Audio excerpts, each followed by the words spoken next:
The news came after a day of scant information and repeated lines. The Prime Minister's hospital stay was just a precaution, said Downing Street. Boris Johnson himself tweeted, "I went into hospital for some routine tests as I'm still experiencing coronavirus symptoms.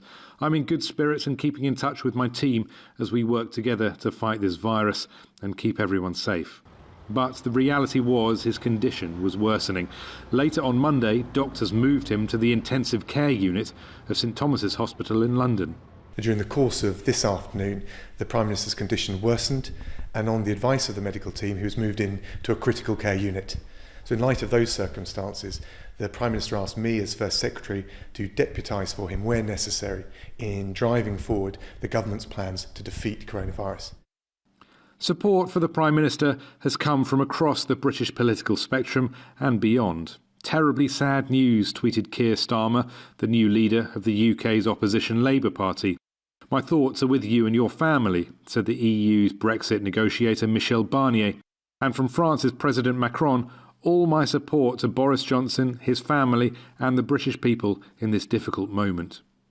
Here's a view inside one of Britain's COVID-19 wards, Bournemouth, on the south coast of England. Doctors and nurses are fighting to save lives here every day.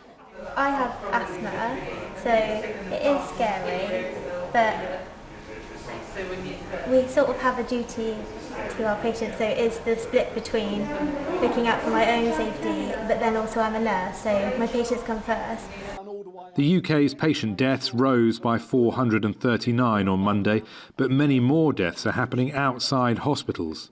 In London, specialist teams of police, fire and health services have been set up to respond to these. We are anticipating about 30% of the mortality in London will be involving deaths within the community.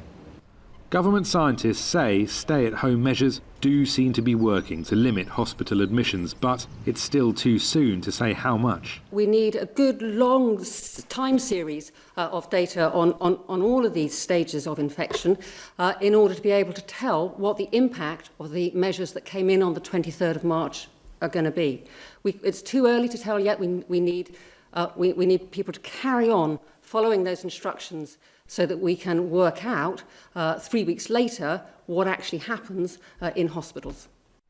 And it's still not known when the peak of coronavirus will be in the UK. Rory, Challands, Al Jazeera.